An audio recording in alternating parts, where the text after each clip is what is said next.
इस संसार में सबसे बड़ा पाप क्या है? कोई कहेगा असत्य, कोई कहेगा छल, तो कोई कहेगा लालच। नहीं, संसार में सबसे बड़ा पाप है नारी का असम्मान, नारी का मान भंग करना। क्योंकि ये अपराध केवल नारी के शरीर को ही नहीं, उसके मन और उसके आत्मा पर भी प्रहार करती है।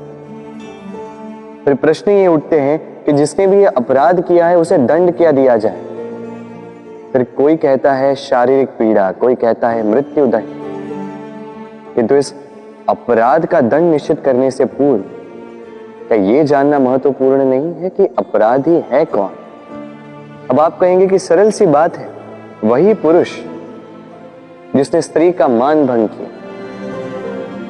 किंतु क्या ये पूर्णतः सत्य है? क्या स्वयं के अपमान के लिए, स्वयं के सम्मान को खोने के लिए कभी कभी नारी स्वयं उत्तरदायी नहीं हो सकती? सोच के देखिए, सम्मान खोने से बचने के लिए पहले सम्मान की सीमा पर दृष्टि रखना आवश्यक है। रावण सीता का हरण इसलिए कर पाया क्योंकि सीता ने भोलेपन के कारण रावण का उस सीमा को लांघना सरल कर दी। किंतु अशोक वाटिका में उसी सीता को रावण स्पर्श तक नहीं कर पाया क्योंकि उसने रावण और उसके मध्य में तिनके की एक छोटी सी दीवार बना दी थी। जीवन में ना कहना सीखें। यदि कोई आपके सम्मान की सीमा को पार करने का प्रयास करे तो उसे वही रोकना सीखें। आपके ऊपर उठे पहले हाथ को, पहले कटाक्ष को वही रोक देना सीखें। फिर किसी पुरुष में साहस नहीं कि वो पुनः आपका अपमान करने का प्रयास भी कर सके, क्योंकि नारी जननी आराध्य है। तो स्वयं को निर्बल मानकर आप अपराधी ना बने। राधे राधे। इस कमल के पुष्प को देख रहे हैं? इसकी एक विशेष बात है, जल स्तर कितना भी बढ़ जाए ये पुष्प सदैव जल सतह के ऊपर ही रहेगा। और इसका कारण है इसकी ये नाल। जैसे जैसे जल स्तर बढ़ता है वैसे वैसे ये नाल भी बढ़ती और इस पुष्प को जल सतह के ऊपर रखती। किंतु जब जल स्तर घटता है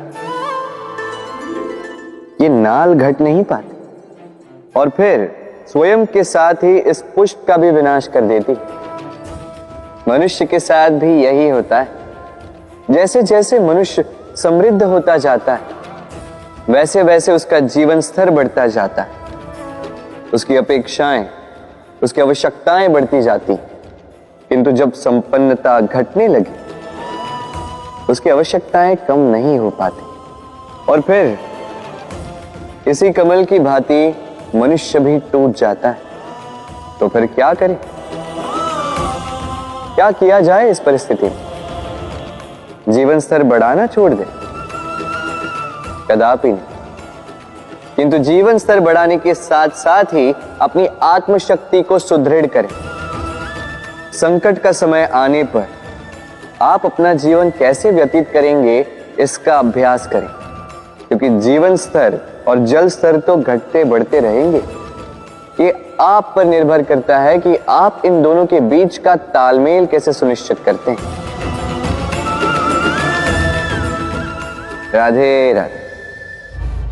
इस हीरे को देख रहे हैं आप? लाखों करोड़ों वर्षों तक धरती के गर्भ में रहने के पश्चात ये इतना कठोर बनता है। किंतु जब खान से निकाला जाता है कोयले की ही भांति होता है, श्वेत, कठोर, निस्तेज। किंतु जब इसे तराशा जाता है तब इसे तेज प्राप्त होता है और तब ये अपना मूल्य बढ़ाता है। संसार में मनुष्य के साथ भी यही होता है। मनुष्य की बुद्धि, मेधा, अनुभव उन वर्षों के कारण नहीं बढ़ती जो वर्ष हमने हमारे जीवन में व्यतीत किए, बल्कि उन क्षणों से निखरती है जब हमने कठिनाइयों का सामना किया, चुनौतियों का सामना किया, संकटों का सामना किया, छल और पीड़ा से। इसलिए यदि आपके जीवन में आपके सामने संकट आए, चुनौतियां आए, पीड़ा आए, तो उसे भयभीत मत होइएगा, उसका स्वागत कीजिए, क्योंकि यही परिस्थितियां आपको वो अनुभव देगी जो आपको प्रबुद्ध करे। राधे राधे।